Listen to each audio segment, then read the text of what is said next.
या अल्लाह तो हमारे मदद फरमा। अल्लाह अकबर, अल्लाह अकबर। आज हम देखेंगे एक पैगाम, एक आखिरी फ़तह और एक ख्वाब जो हकीकत बन चुका है। सोचें अगर उस्मान बे मैदान जंग में शहीद नहीं होते, ना तलवार से बल्कि अपनी ज़िंदगी की सबसे बड़ी कामयाबी की खबर सुनकर सुकून के साथ दुनिया से रुखसत हो जाते हैं, तो कैसा लगेगा। ये लम्हा सिर्फ तीसरे ट्रेलर को यादगार बनाने के लिए काफ़ी है। इसीलिए ये ट्रेलर अब तक का सबसे मजबूत और असर अंगीज़ ट्रेलर बन गया है। और हान ने पहले हिस्से से हमें आहिस्ता आहिस्ता इस लम्हे तक पहुंचाया। गद्दारियाँ, जंगें, खून और आंसू, तमाम रास्ते आखिरकार बरसा पर ख़त्म होते हैं। अब 10वीं किस्त के तीसरे ट्रेलर में तमाम बड़ी कहानियाँ एक साथ टकरा रही हैं।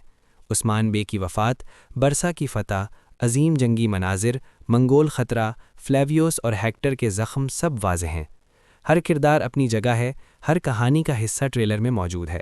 ये अब तक का सबसे भरपूर ट्रेलर है। तारीख़ उस्मान बे की वफ़ात के बारे में 2 रिवायात पेश करती है।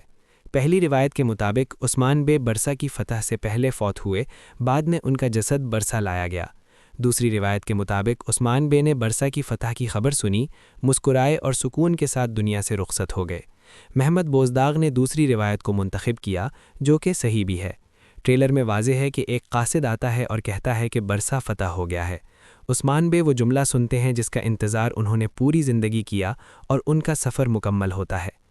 अहम हकीकत ये भी है कि बरसा तलवार के ज़ोर पर फ़तह नहीं हुआ, न क़त्ल-ए-आम, न आग लगाना। तारीख़ी ज़राए के मुताबिक बरसा के दरवाज़े खुद ब खुद खुल गए और शहर पुरअमन तरीके से हवाले किया गया। ट्रेलर में इसकी झलक देख सकते हैं। दरवाज़े खुलते हैं, न अफरा तफरी, न क़त्ल-ओ-गारत। ये मंज़र हमें सिखाता है कि ताकत हमेशा जंग में नहीं बल्कि हिकमत और दानिश में भी होती है। बरसा के बाहर औरहान बे सलीबी फ़ौजों का सामना करते हैं। ये लम्हा उनका हकीकी क़ियादत का आगाज़ है।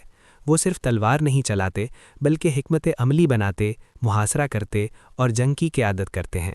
सलीबी हैरान रह जाते हैं, एक आम जंगजू की तवक्को कर रहे थे मगर उनके सामने एक अजीम कमांडर खड़ा होता है। इसी दौरान हेक्टर शदीद ज़ख्मी हो जाता है, मरने नहीं पाता मगर जंग से बाहर हो जाता है। फ्लेवियोस ज़िंदा रहता है और इस्लाम कबूल करता है, बाद में फ़ातिमा खातून से शादी करता है। एक वक्त का दुश्मन अब एक ख़ानदान का हिस्सा बन जाता है। मोहब्बत, जंग और ईमान की हदें अबूर कर जाती हैं। ये कहानी शायकीन को एक इंसानी सांस देती है और दिखाती है कि दुश्मन भी बदल सकता है। औरहान बे दुश्मन को कमज़ोर करने के बाद बादशाह को आज़ाद करते हैं और कबीले में दावत देते हैं। ये दोस्ती नहीं, खालिस सियासत है। बादशाह के सामने 2 रास्ते हैं, जंग या सफ़ारत। बादशाह सफ़ारत का इंतखाब करता है और फिर वो लम्हा आता है कि अस्पोरा खातून खुद औरहान बे को शादी की पेशकश करती हैं। ये मोहब्बत नहीं बल्कि सियासत है और औरहान बे की ताकत को मज़ीद मजबूत करती है। हेक्टर ज़ख्मी है मगर ज़िंदा है ताकि कहानी जारी रहे। सारूस और डाफने की मौजूदगी औरहान बे की सियासी हिकमत को ज़ाहिर करती है। खून बहने के बावजूद कुछ अहम किरदार ज़िंदा रहते हैं ताकि आइंदा कहानी की बुनियाद मजबूत हो। ट्रेलर की सबसे बड़ी ताकत यह है कि तारीख़, जज्बात और सियासत को यकजा पेश करता है। उस्मान बे की वफ़ात इख्तिताम नहीं बल्कि मिशल की मुंतकिली है।